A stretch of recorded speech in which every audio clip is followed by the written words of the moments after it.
नमस्कार मित्रांनो, स्वागत आहे आपल्या सचिन इन्फो या यूट्यूब चॅनलवर.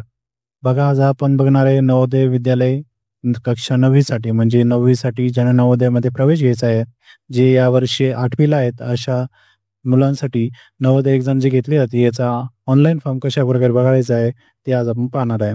बघा, दिले online application for the admission class 9th literal entry. चला बघा, ही ऑफिशियल वेबसाईट आहे. इथे खाली दिलं बी आहे की जे मुलं 8वीला आहे ते 9वीसाठी फॉर्म भरू शकतात. तर आपण सुरू करूया. बघा, इथे दिलं आहे the candidate who are studying in class 8 in 25 म्हणजे 2025मध्ये 8वीमध्ये आहेत ते या एक्झामसाठी भरू शकतात आणि 6वीसाठी पण भरू शकतात. 6वीसाठी वेगळे दिलेले आहे. आपण आज 9वीसाठीच बघणार आहे. तर चला सुरू करूया. बघा, सगळ्यात आधी विचारले कोणत्या राज्यातून तुम्ही 8वीमध्ये शिकत आहात ते राज्य आपल्याला इथे लिहायचे. त्यानंतर जिल्हा टाकायचा आहे. त्यानंतर परत जिल्हा विचारलेला आहे. ओके, जिल्हा विचारला, जिल्हा टाकायचा आहे. खाली नाव टाकायचं आपलं जसं आधार कार्डवर असेल तसं. पुढे आपला मोबाईल नंबर टाकायचा आहे. जन्मतारीख टाकायची आहे. ईमेल असेल तर ईमेल टाकू शकता. मॅनिटरनी ऑप्शनल आहे.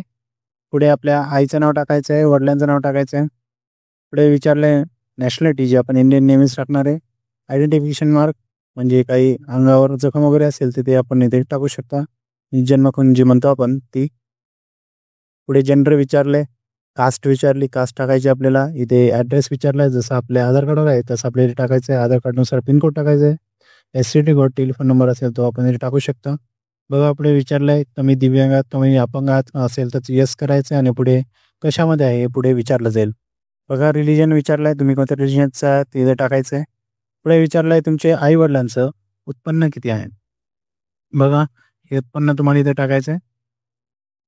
पुढे आल्यानंतर बघा, तुम्ही 8वीला शिकत आहात तर त्या कोणत्या राज्यात आहे, कोणत्या जिल्ह्यात आहे, तुमच्या शाळेचं नाव काय आहे, अनरिकग्नाइज म्हणजे मान्यताप्राप्त, अमान्यताप्राप्त कोणती तुमची शाळा आहे, शाळा रुरल मध्ये आहे की अर्बनमध्ये आहे हे तुम्हाला इथे टाकायचं आहे. बघा, पुढे विचारलं आहे कोणत्या मीडियममध्ये तुम्ही सध्या यावर्षी 8वीला आहात आणि विचारलं आहे तुम्ही ॲडमिशन कोणत्या महिन्यात घेतलं आहे आणि पास कधी होणार आहे. एक्सपेक्टेड मंथ विचारलं. बघा मित्रांनो, तुम्ही 8वी कोणत्या महिन्यात एक्सपेक्टली पास होणार आहे असं आहे पुढे विचारलं आहे. बघा, पुढे गेल्यानंतर आपल्याला अपलोड करायचं शिक्षणमध्ये तुम्हाला कॅन्डिडेटचा पासपोर्ट फोटो अपलोड करायचा आहे, सिग्नेचर अपलोड करायची आणि पॅरेंट्सची आई किंवा वडिलांची ते सिग्नेचर अपलोड करायचे आहे. फोटोचा विचार केला तर 10 ते 100 KB इतका असणं गरजेचं आहे. सिग्नेचरचा विचार केला तर 10 ते 100 सेमच दिलेलं आहे. एवढ्या KBमध्ये असणं गरजेचं आहे तरच हे फोटो ते अपलोड होतील. आपण ते अपलोड केलेले आहे. त्याला स्टँड प्रिव्ह्यू करूया. बघा, इथे विचारलेलं आहे सेम सेशन 25-26 8वीसाठी एप्रिल, मे, जून, जुलै यामध्ये तुमचं ॲडमिशन झालेलं पाहिजे आणि तुम्ही एक्सपेक्टेडली पास जानेवारी, फेब्रुवारी, मार्चमध्ये होणं गरजेचं आहे.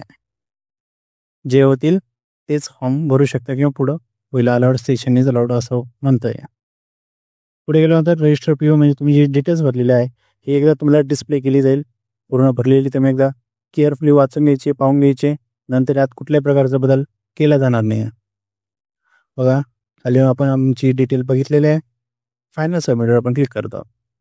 बघा, फायनल सबमिट केल्यानंतर कॉन्ग्रॅच्युलेशन नाव येत आहे ज्यांचा आम्ही फॉर्म भरला आहे. Your application has been successfully submitted आणि आपल्याला अशा प्रकारे एक रजिस्ट्रेशन नंबर मिळेल. बघा, आपल्याला या फॉर्मची प्रिंट काढायची म्हणून क्लिक हिअर टू प्रिंट यावर क्लिक करूया. बघा, केल्यानंतर जवाहर नवोदय विद्यालय में पारिश्रमिक परीक्षेच्या माध्यम से कक्षा 8वी मी प्रवेश ऑनलाईन आवेदन जे आहे त्याची प्रिंट आपल्याला पाहायला भेटेल.